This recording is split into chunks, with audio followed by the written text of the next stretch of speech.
Mallika kitchen. இன்றைக்கி நம்ம காரப்பூண்டு பொடி பண்ணலாம், பார்க்கலாம் வாங்க எப்படி பண்ணலான்ட்டு.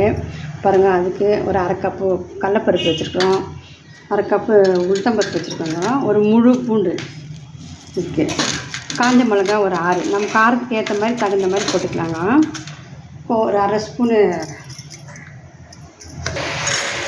பாருங்கள், ஒரு ஸ்பூன் தனியா வச்சுருக்கோம், பாருங்கள் ஒரு அரை ஸ்பூன் மிளகு வச்சுருக்கோம், ஒரு அரை ஸ்பூன் ஜீரகம். இப்போ இதெல்லாம் பொன்னிறமாக வறுத்துக்கலாங்க. பாருங்கள், முழு பூண்டு அப்படியே இடித்து வச்சுருக்கோங்க. இது எண்ணெயில் வதக்கணுங்க. நம்ம நல்லா ஒரு கைப்பிடி அளவுக்கு கறிவேப்பிலை நல்லா அலசி வச்சுருக்கோம். பாருங்கள், இதெல்லாம் நல்லா வறுத்துக்கலாங்க. பாருங்கள், ஃபஸ்ட்டு கடலப்பருப்பு வறுத்துக்கலாங்க. பாருங்கள், நல்லா பச்சை வாசனை போகிற வரைக்கும் உளுத்தம்பருப்பு கடலப்பருப்பு நல்லா ரோஸ்ட் ஆகிடுச்சுங்க. பாருங்கள், உளுத்தம்பருப்பு போட்டு வறுத்துக்கலாங்க. நல்லா பாருங்கள், நல்லா பொன்னிறமாக வறுந்து போச்சுங்க. பாருங்கள், தனியா ஒரு ஸ்பூன் வறுத்துக்கலாங்க. பாருங்கள், தனியாகவும் நல்லா வரப்பட்டு போச்சுங்க. ஜீரகம் இதுவும் வறுத்துக்கலாங்க. பாருங்கள், மிளகு இது நல்லா வரப்பட்டு போச்சுங்க.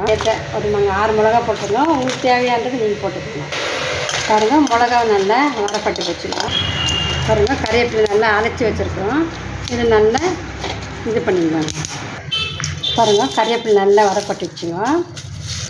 பாருங்கள், பூண்டு வதக்கலாங்க நல்லா. இதுக்கு ஒரு 2 ஸ்பூன் எண்ணெய் விட்டு பாருங்கள், ஒரு பூண்டு இடித்து வச்சுருக்கோம். பாருங்கள், இதை நம்ம எண்ணெயில் போட்டுக்கலாங்க. இப்போ நல்லா வறுத்துடணுங்க. இப்போ பாருங்கள், பூண்டு நல்லா பச்சை இது போடுறதெல்லாம் வறுத்துட்டோங்க, நல்லா ட்ரையாக. இப்போ எல்லாம் நல்லா ஆற வைக்கணுங்க. ஆற வச்சுட்டு மிக்சிக்கு போட்டுக்கலாங்க. பாருங்கள், எல்லாம் நல்லா ஆறிடுச்சுங்க. பாருங்கள், பூண்டு கறிவேப்பிலை எல்லாம் இந்த பொடியெல்லாம் ஆறிடுச்சு, பருப்பெல்லாம். இப்போ மிக்சிக்கு போட்டுக்கலாங்க. இதை பாருங்கள், நல்லா ஆறிடுச்சு, மிக்சிக்கு போட்டு அரைச்சிடலாங்க எல்லாத்தையும். பாருங்கள், அரைக்கும் போது கொஞ்சம் உப்பு போட்டுடலாங்க, அப்போ தான் டேஸ்ட்டாக இருக்கும். கொஞ்சம் கட்டி பெருங்காயம் தான் வறுத்து போட்டுக்கலாம், இல்லை பொடி இருந்தால் கூட கொஞ்சம் போட்டுக்கலாங்க.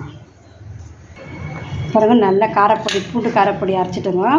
இது நம்ம நல்லா தோசை செஞ்சுட்டு அதில் நல்லா தூவிக்கலாங்க. மினி இட்லி மாதிரி செஞ்சு அது மாதிரியே தூவிக்கலாம்.